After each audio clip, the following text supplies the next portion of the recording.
Hey there guys, we just thought we'd do a bit of a follow-up video on the article that I put together the other day on fishing the skirted jigs for Australian bass around at Lake Glenbawn, St Clair. You know what I mean, they work quite well on yellow belly, Murray cod as well and that sort of thing. So we thought we'd just throw a little bit of a video together on how we fish these. I know when we first started fishing them, I had no idea, I definitely wasn't fishing them properly, and you just, without that confidence, you know, you won't tie it on to fish it, but they're quite a deadly lure, you know, to catch fish in spring and summertime, especially in the impoundments here.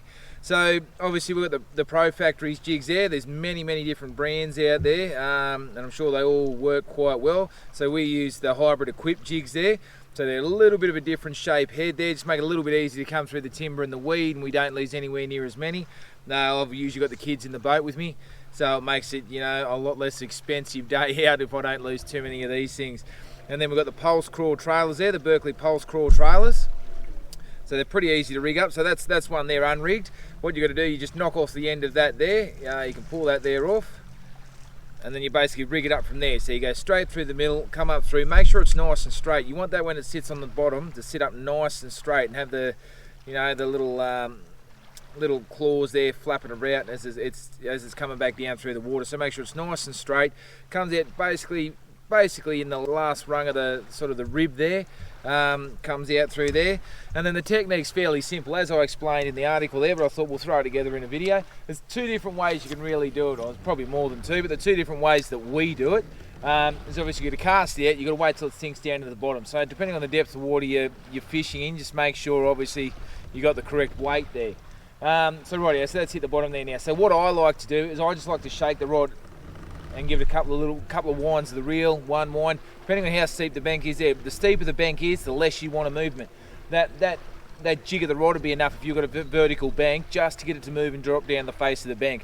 If it's a little bit of it, you know, if it's not as steep, then you can just work it out. So you've got that shake of the rod and wind of the reel, and that just gets those little arms moving and just gets it sort of shaking along the bottom of the bank there, which is, you know, a deadly technique. That's the way I find I catch most of my fish. The other way is what the boys do. So you cast out, hit the bottom again. It's just a couple of short, sharp little hops. You don't want to, you know, you don't want a massive whack like if you're over at the coast fishing for flathead or something like that. You just want a couple of short, sharp taps. The easiest way I've found to do it is make sure you keep that rod tip up high. So if you keep that rod tip up nice and high, you've got less chance of moving that lure too far. You've got to, it's minimal movements to get the fish up. So the higher you keep that rod tip, even if you snap it twice, it just stops you from moving that rod too much. Keeps you in contact with it all the time, lets you feel everything that's going to happen, and you will feel the fish come up and start to bite at the back of the lure.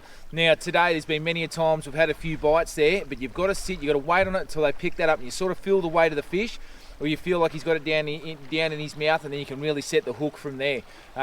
You will get a lot of bites at times. You can't just whack it as soon as you get that first bite, because you could just be nipping at the back of the plastic there, and you just won't set the hook. So just give it a couple of seconds. They will sit there and mouth it, especially using these Berkeley pulse crawls or a grub or something like that. That scent they use, that they just love it up here. So I tend to find that they'll hold on to it for longer and even end up swallowing it down, and then by the time you set that hook, you know, it's well and truly in there and you're going to get it out from there. So I hope that helps, guys. It was something that we struggled with early on in catching fish on these. It took me a long time to get it, and the other thing is don't be afraid to fish them slow. You know, you throw it out, let it sit on that tree for, you know, 30 seconds or more. Sometimes that's the technique you need. They've got to sit. If they don't sit and you keep moving it, you know, you're not going to catch the fish. So it all depends on the day and how active the fish are feeding, is how you're going to work these things. Now the rod and reel I use here, so I've got the Miller Rods Switch Freak UL. It's a 4 to 7 kilo stick. Whatever you use, you just need to make sure it's got a fairly strong backbone in it to be able to set that hook and go through there. And I always like to run with the jig fishing a 7.1 to 1 reel ratio. Just gets that line back on a bit faster. You'll find they'll pick it up and they'll be straight towards the tree before you've even got a chance to set the hook sometimes. And to get that line back on a bit quicker, it certainly helps, and it just helps you to pull them out that little bit quicker. 6.3 to 1 will work, but I just found the 7.1 to 1 just makes life that little bit easier there. So we're running 16-pound leader today. I've only got 12-pound braid on there, and to be quite honest, I very rarely get broken off at the braid. Yeah, that's more than enough. Keeps it nice and light and get decent casting distance out of it as well at the same time. So I hope that helped anyway, guys. And yeah, we've caught a few fish out here today. Let's hope we can go get a few more. Rightio, thanks for that. Hey,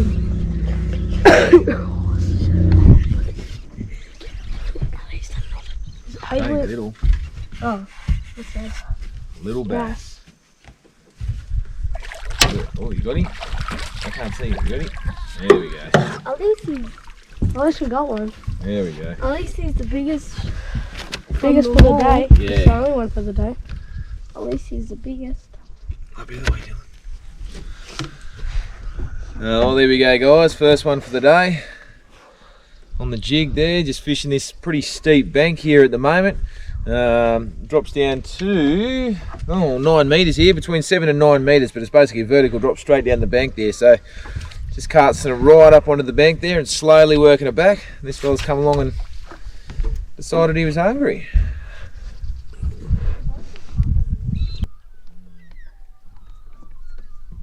Yep, keep in there, mate.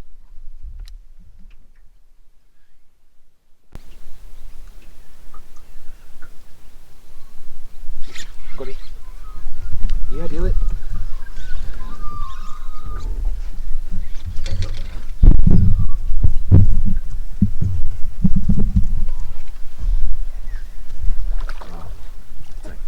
I got him, mate. Sorry. You want to go to the net for me? It's not too bad, this one.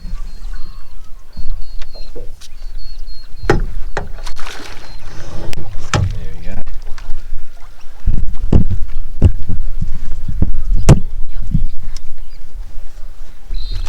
That's getting better, guys. There we go, he's not too bad at all. Getting a bit healthier, a little bit longer there. So that was a prime example then. Once you get those bites, you got to just let him sit there and eat it. Don't pull it away from him, don't jig it, just sit it there and wait till they pick it up. You'll feel them pick it up. Once they pick it up, you just set that hook, drive that hook fair into the corner of his mouth. He swallowed that one fairly well, actually. Usually you get the hook up right in the corner of the mouth, but he really, really wanted that one. That's a nice fish, real nice. Come on, boys, let's get another one.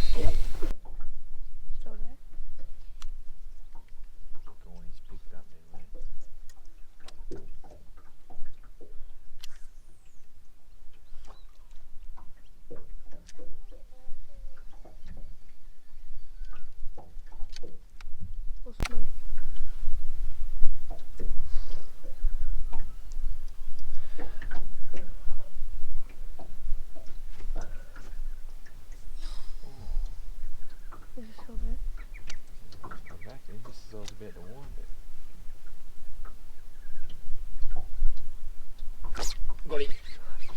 Use that poor fish. He's nearly in, mate.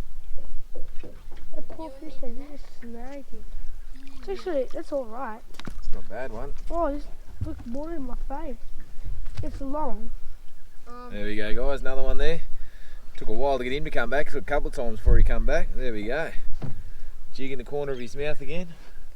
Sometimes you just got to sit there and wait. Just let it sit in front of their face. They'll come back and they'll just keep mouthing at it. And then boom, you're on. There we go.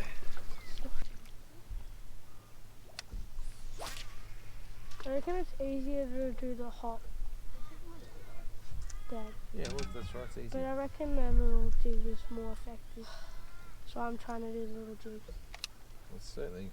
The last two trips that Dad's really narrowed that down, I've definitely caught more fish. Oh, yep, Dad's on. Come on, Dylan.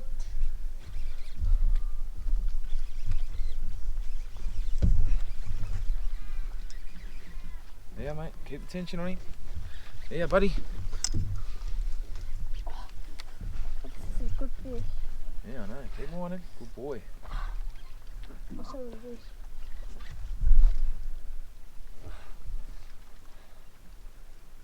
It's a bass.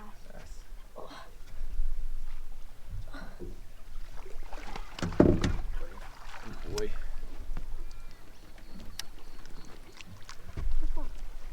High five, buddy. Good job. Right, yeah. Little fella this time, guys. Nice and healthy, though.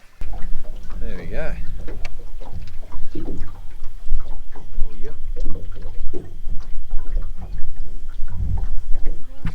Oh, I was. He's back.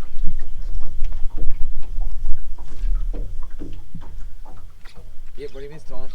Can I have it? Yeah, then. No, you have it. It's fine. No, yeah. Yeah, mate. Three? Okay. Yeah. That's it.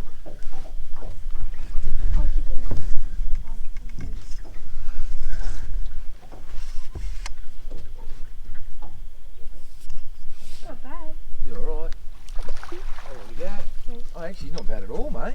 Oh, keep going, Robert. We'll stop putting them in the front one. Looks really good, man. There we go, guys.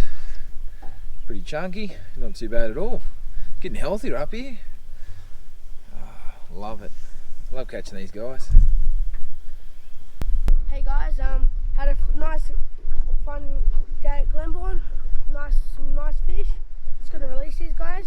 It was great fun. Yeah. So, It's our biggest fall for the day. yep.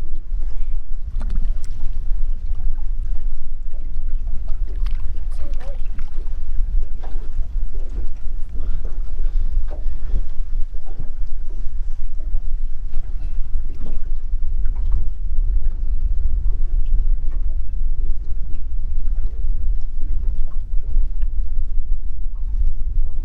Here's the third one, guys.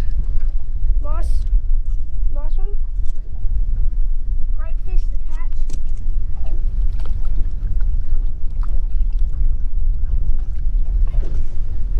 This is the last one, guys.